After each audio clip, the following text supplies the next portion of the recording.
Hi, this is Natalie Hoffman of FlyingFreeNow.com, and you're listening to the Flying Free Podcast, a support resource for women of faith looking for hope and healing from hidden emotional and spiritual abuse.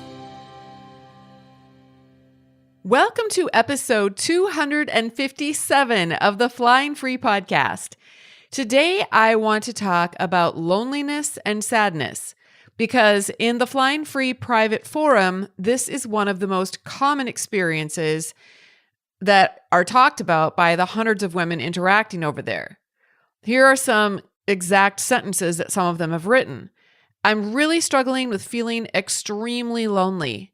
How did you deal with this in a healthy way? How do you cope with loneliness or a shattered, broken heart?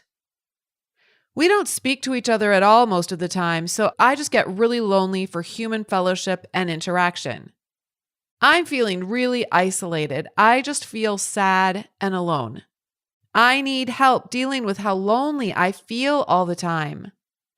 Do these expressions of loneliness feel familiar to you? I was listening to a past podcast episode that I recorded in 2021. It was called When Your Thoughts Are Despairing and Hopeless. It's episode 141. If you want to listen to it, you can go to flyingfreenow.com/141. It has some good content, even powerful content, but I have learned and grown in different ways since that time. It's almost exactly 2 years ago from the time of this recording. And how I would talk about that today would probably be a little bit different.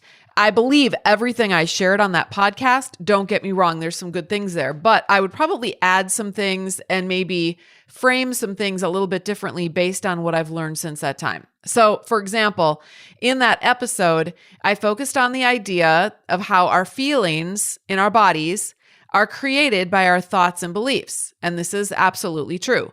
When we believe that we are all alone and that God has abandoned us, or if we believe that being alone is actually a terrible, horrible, or bad thing, then those beliefs, of course, they're going to create devastating feelings in our bodies. And when we feel devastated in our body, we're going to end up showing up for our lives or not showing up for our lives in ways that continue to prove that we are in this horrible position of aloneness and that it's unbearable. So in that particular episode, I talk about how we can change how we feel by intentionally choosing new thoughts, or at least giving equal airtime to new thoughts that are going to serve us better. So, for example, if our brain thinks, I'm all alone, it's terrible, and God has abandoned me, we can notice that our brain is thinking that thought and maybe find a thought that we also believe, because we definitely believe that, but what else do we believe that might shift that devastation in our bodies into a different direction? So a thought like this might help with that. For example, I might be alone, but being alone might not have to be terrible. There is evidence in the world that some people have actually found peace and joy in being alone. And it is possible that God hasn't abandoned me, but that I'm just going through a hard time and I can't sense his presence right now. Okay, that's a different thought. Notice how I did not judge my original thought. And I also didn't try to change my original thought to the exact opposite of it. I didn't say, what an idiot. Of course I'm not alone. God is always with me. Being alone is awesome. We can't do that because our brain won't buy into those thoughts at this point in time. Not right now, when our brain is firmly invested in believing that we actually are alone and it actually is terrible. So sometimes we need to find a bridge thought. That means a thought that acts as a bridge from our unintentional, subconscious programmed thought that is firmly entrenched in our thinking. We find a bridge from that thought to the new thought that we want to believe with conscious intention. So a common bridge thought for me personally is something like this. It's possible that I could be wrong about that. I think that a lot when I've got a thought that's really causing me to get stuck. I look at that thought, I write it down and I look at it and I go, well, it's possible I could be wrong about that. And when I think that thought that it is possible that I could be wrong about it, notice how I'm not saying that's completely hogwash because I'm not ready to go there yet. I'm only ready to go to the idea of, well, maybe I'm wrong. And then when I think that kind of bridge thought, my brain starts scanning the world for evidence that I could actually be wrong. Because our brains are brilliant at finding evidence for whatever they choose to believe. Okay, so in that episode, it focuses on changing our thoughts and then how that practice of looking at our old thoughts and tweaking them a little bit, that practice carries huge potential to change how we actually feel in our bodies as well. However, what I don't talk about in that episode is why we have those devastating thoughts in the first place and how sometimes our devastating thoughts are actually true. What then? Can we really just go from feeling lonely to feeling connected and safe by changing our thoughts abracadabra? I mean, yes, technically we can. We might have to gaslight ourselves, but technically we can. And we may want to work on that, especially here's when we want to work on that. If our programmed thinking has had us stuck in a certain place for several years, then it's not serving us, okay? Then it might be time to examine those thoughts and beliefs more closely and loosen them up a bit. But what about if you are like one member who recently told us in the forum that she's divorced, she just got divorced, she's fresh out of a divorce. She's in full-blown grief mode because she hadn't ever been separated from her ex, and the divorce went super fast. A lot of times it doesn't go very fast, especially if you're divorcing an abusive individual, but her particular divorce did go fast, and sometimes they do. And she didn't have any time at all to process this loss that had suddenly come into her life and the grief of that loss. And now she is all alone in her new apartment all of a sudden and feeling this fresh grief and sadness and loneliness. So in that case, I'm not going to coach her on how to come up with new thoughts so she can feel better. I mean, I actually did coach her because you can volunteer for coaching in the program, but we actually did come up with some new ways of framing her situation so she could have some hope in her particular situation. There were certain things that we talked about, but otherwise, what she really needed was to accept that this grief was a part of divorce. This is the part of divorce where you feel a ton of grief. And walking through that grief process is a painful and necessary part of healing. When you go from living with someone for many years to living with nobody overnight, you are going to feel alone because you are alone. So rather than gaslight ourselves into feeling groovy about that, it would serve us far better long-term to embrace that lonely grief and walk through that process. Radical acceptance that this is something we have to face and just enter into. And that is what I want to talk about for the rest of this episode. How to practically do that. How to practically enter into that grief and walk that process. So I'm going to share with you how I did it when I was grieving the loss of my marriage of 25 years. So for me, the grief was all front-loaded so that by the time my divorce was over, most of that grief work was done. I did my grieving from 2012, if you want to put years on it, to 2016. That is 4 solid years of grief. Grief does not happen overnight. So you need to give yourself a few years, depending on, how long your relationship was. It does slowly get better. You're not always in that acute phase of grief, but it takes a good amount of time. And my relationship was 25 years in length. That's how long I was married. So I can't just expect that I'm going to wake up one day and feel like $1 million. So what did I do? Well, I let myself cry whenever my body wanted to cry. I did not try to fight it or make it go away or not think about it. That meant that in the middle of the day when I was mixing up a batch of cold processed soap or I was making dinner or I was driving my kids to school, I didn't full on bawl if other people were around, sobbing and weeping and gnashing of teeth, but I did let the tears come and my kids saw my tears. I didn't hide the truth from them that I was sad. And yes, that reality did burden some of them and they felt sad for me. But that is part of living with other humans. And I didn't want to pretend that I wasn't experiencing that. I wanted them, if I want them to authentically grow up and be authentically themselves, that means that I need to be authentically myself to a degree. Okay. Like I said, I did not allow myself to utterly fall apart to the point where they felt the need to make dinner or take care of me. I believed it was my responsibility to take care of them. And I took that responsibility seriously. And I took responsibility for all of my duties and all of my emotions.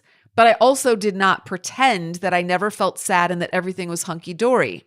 I also wanted to show them that we can be sad and lonely in our lives and also still show up for our lives. I want this for them, for their futures, so I need to model what this looks like for them. Is this content resonating with you? I've written a book for women of faith in destructive relationships called Is It Me? Making Sense of Your Confusing Marriage, a Christian woman's guide to hidden emotional and spiritual abuse. You can read reviews and find out more about my book on Amazon.com. It comes in paperback, Kindle, and Audible formats. I've also created a companion workbook for Is It Me, also available on Amazon.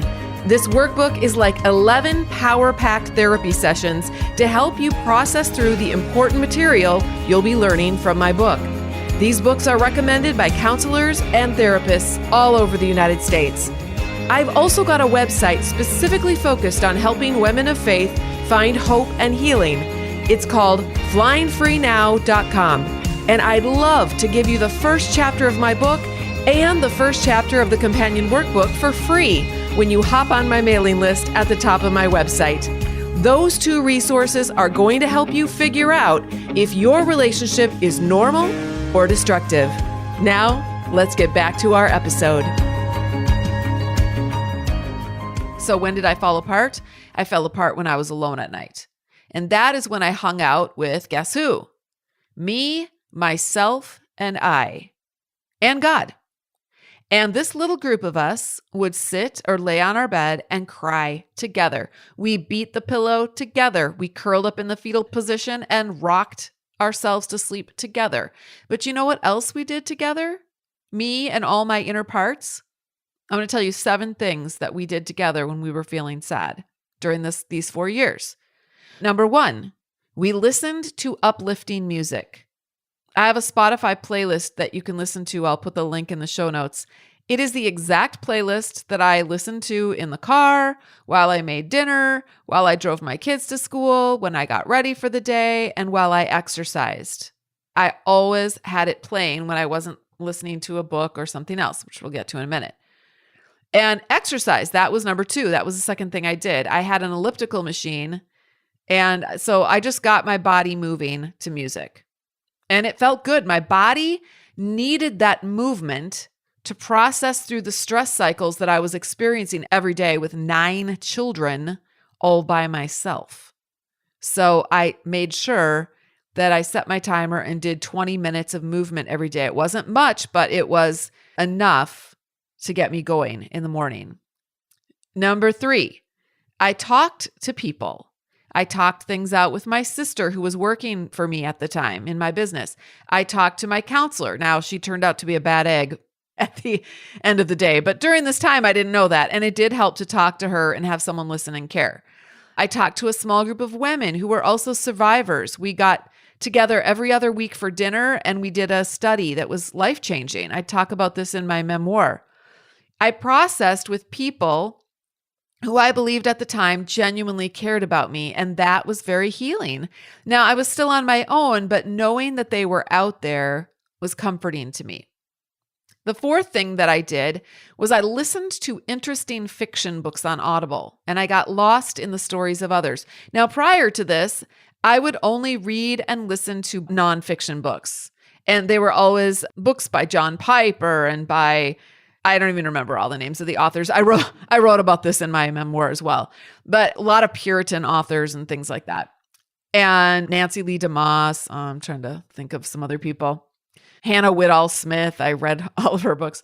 Anyway, I believed that that was not a waste of time to read books that were going to help me grow in my spiritual life, but it was a waste of time. I graduated from college as an English education major, and my favorite classes to take and to teach were literature classes. I loved literature. I loved fiction, the classics, but I never really read too much modern fiction because, again, I was taught that that was like a waste of time and our time is so valuable and we should only focus on our spiritual life. So what I did to kind of counter some of that programming is I started listening to fiction books. And what those books did is they gave my brain a break. My brain was constantly perseverating and looping on all of the drama in my life and the relationship with my husband, as well as the stuff going on with my kids.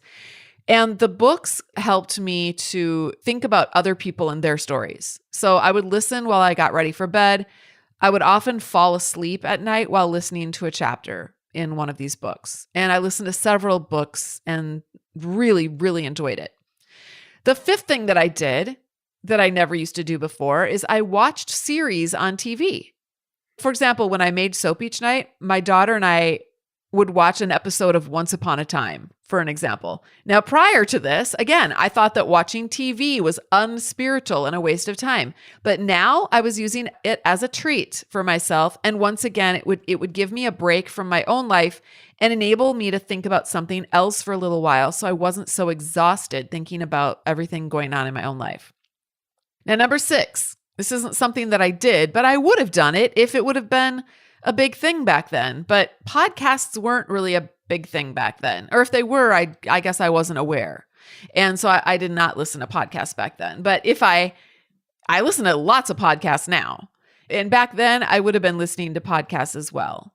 We have the women in Flying Free have made an incredible list of recommendations in the private Flying Free forum.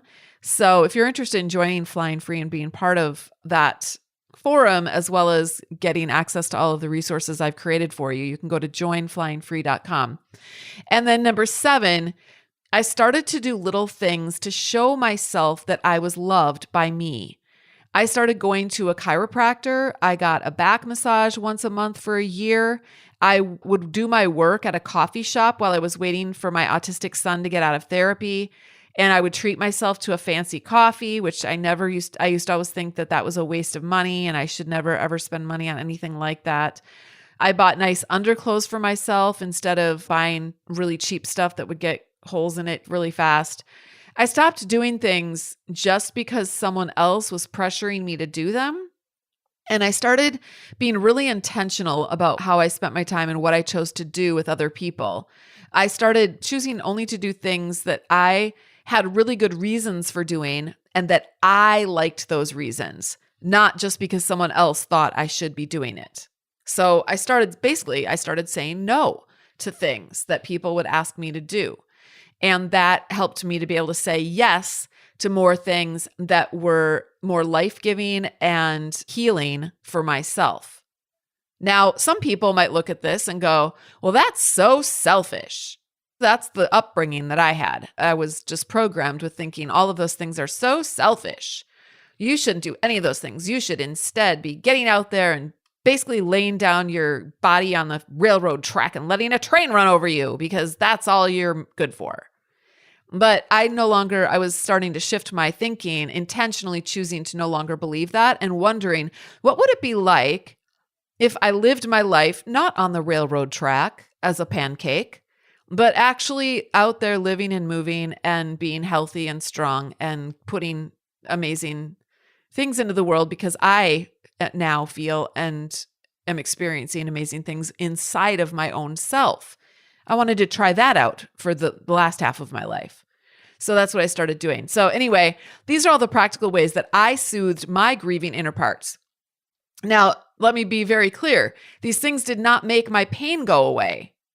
I still was experiencing pain in my body because I still was sad and lonely and grieving loss. And also, to be honest, I was very fearful of what the future held because I was kind of wondering, I don't think this marriage is sustainable, but also the idea of divorce was anathema to me. So I wasn't sure. I really honestly didn't know what was going to happen.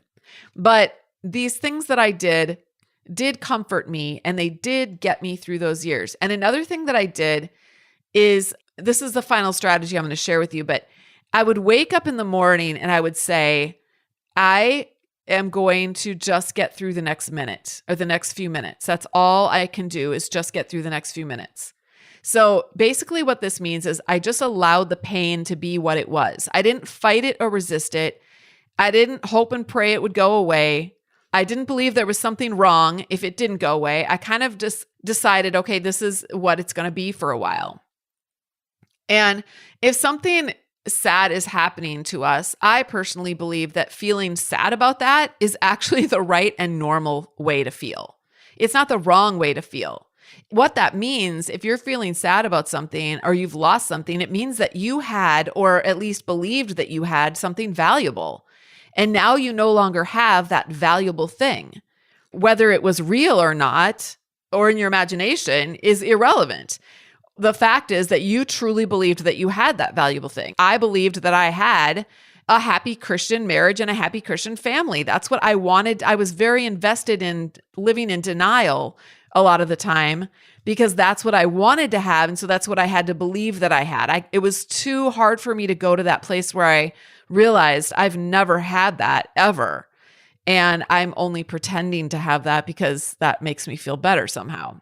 But the fact is that when we love and value things here on this earth, it is inevitable that we will one day lose them, whether we're talking about something that we really had or something we thought we had, whether we're talking about people that we love, our youth. We're all losing our youth. Every day that goes by, our youth is slipping away. Our health, our money, our possessions, our talents. Have you ever seen a singer that's, oh gosh, I can't think of the name of the singer that was recently, I saw her interviewed. She's very, very old. She was popular many, many years ago, 50 years ago.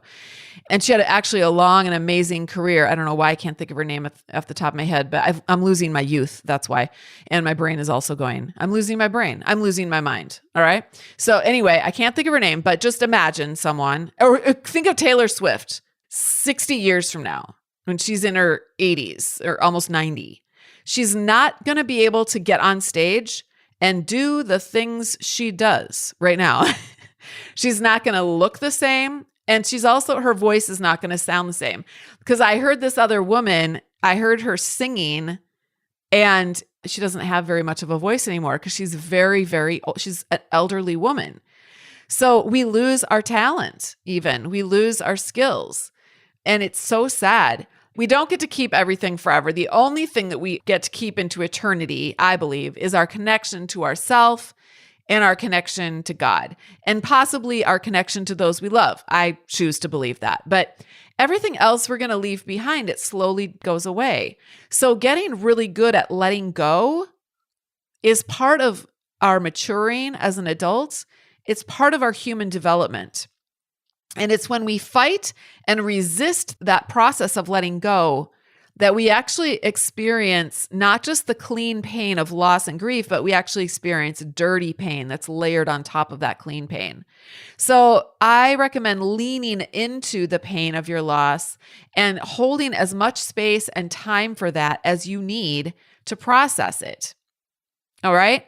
So the other episode, 141, that I mentioned at the beginning of this one, that's a great episode when you're feeling stuck. It's like, okay, I've been grieving this loss for 4 years. Like if I had gotten to the end of that 4 years and I wasn't healing and getting better and actually having more better days, I know that's terrible grammar, but if that wasn't actually happening, then I might want to go back and go, okay, what's going on here in my belief system that is actually not true because it's holding me back? And what do I actually need to let go of as far as things that I'm choosing to believe that are keeping me stuck in this process of grief?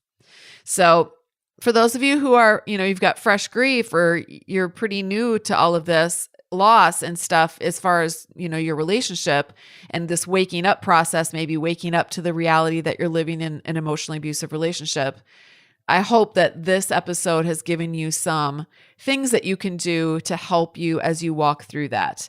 Now, if you want more help and support, like daily handholding during your own lonely time of grief, whether you're in an emotionally destructive marriage that you're stuck in, or maybe you're separated, or maybe you're in the middle of the divorce process, or maybe you're even already divorced and you're trying to pick up the pieces, I would love to offer you what I've created in the Flying Free Sisterhood program. And you can learn more by going to joinflyingfree.com.